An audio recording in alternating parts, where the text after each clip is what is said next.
March 29 ശനിയാഴ്ച, നോമ്പുകാലത്തിലെ 3-ാം ആഴ്ചയിലെ ശനിയാഴ്ച. ലൂക്ക 18:9-14 വരെ വാക്യങ്ങൾ. ഒരു ദിവസം ഒരു വിദ്യാർത്ഥി റബ്ബിയോട് ചോദിച്ചു, ഗുരു, മുമ്പൊക്കെ ദൈവത്തെ മുഖാമുഖം കണ്ടിരുന്ന മനുഷ്യരുണ്ടായിരുന്നു. ഇന്നത്തെ കാലത്ത് അങ്ങനെയുള്ള ആളുകൾ ഇല്ലാത്തത് എന്തുകൊണ്ട്? ഗുരു മറുപടി പറഞ്ഞു, കാരണം ഇന്ന് അത്രയ്ക്കും താഴ്മ കാണിക്കാൻ ആളുകൾ ഇല്ല. ഇന്നത്തെ സുവിശേഷത്തിൽ ഒരു ഫരിസേയൻ്റെയും ചുങ്കക്കാരൻ്റെയും പ്രാർത്ഥനയുടെ കഥയാണ് നാം കേൾക്കുന്നത്. ഫരിസേയൻ പ്രാർത്ഥിച്ചു, ദൈവമേ, ഞാൻ മറ്റു മനുഷ്യരെ പോലെ അല്ലാത്തതിന് അങ്ങേക്ക് നന്ദി. ഞാൻ അത്യാഗ്രഹിയോ സത്യസന്ധത ഇല്ലാത്തവനോ അല്ലെങ്കിൽ വ്യഭിചാരിയോ അല്ല.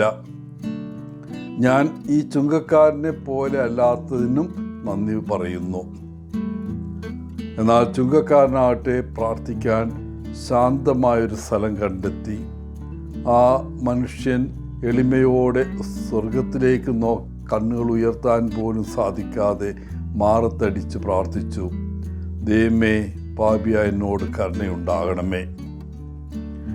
തുടർന്ന് യേശു തൻ്റെ ശിഷ്യന്മാരോട് പറഞ്ഞു, സ്വയം ഉയർത്തുന്നവർ താഴ്ത്തപ്പെടും, സ്വയം താഴ്ത്തപ്പെടുന്നവർ ഉയർത്തപ്പെടും. ഫരിസേയൻ്റെ തെറ്റ് വാസ്തവത്തിൽ താൻ സ്വയം നീതിമാനാണ് എന്നതായിരുന്നു. അവൻ ദൈവം നൽകിയ അനുഗ്രഹങ്ങൾക്ക് നന്ദി പറയുന്നില്ല. താൻ ഒരു തെറ്റും ചെയ്തിട്ടില്ല എന്ന ബോധ്യത്താൽ ക്ഷമ ചോദിക്കുന്നുമില്ല. ഏറ്റവും അരോചകമായ കാര്യം മറ്റുള്ളവരുമായിട്ട് തന്നെ താരതമ്യം ചെയ്യുകയാണ്. മറ്റുള്ളവരെ താഴ്ത്തി കണ്ട് സ്വന്തം കസേര ഉയർത്തുന്നു. മറുവശത്ത് തൻ്റെ പാപം ഏറ്റുപറഞ്ഞ് ദൈവത്തോട് കരുണ ചോദിക്കുന്ന ചുങ്കക്കാരൻ.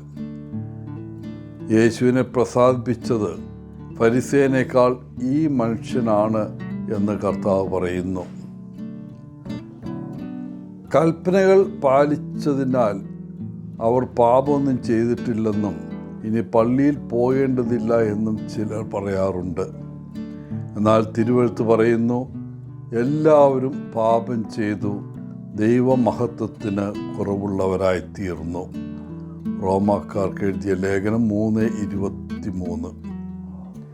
ഈ വാക്യം വലിയ അക്ഷരങ്ങളിൽ എഴുതി നമ്മുടെ വാതിലിന് പുറത്തോ കിടക്കയുടെ മുന്നിലോ ഒട്ടിച്ചു വെച്ച്, പ്രത്യേകിച്ച് നീതിമാന്മാരാണ് എന്ന് സ്വയം അഭിമാനിക്കാൻ നമ്മൾ പ്രലോഭിക്കപ്പെടുമ്പോഴെല്ലാം ഈ സത്യം ഓർക്കുന്നത് നന്നായിരിക്കും.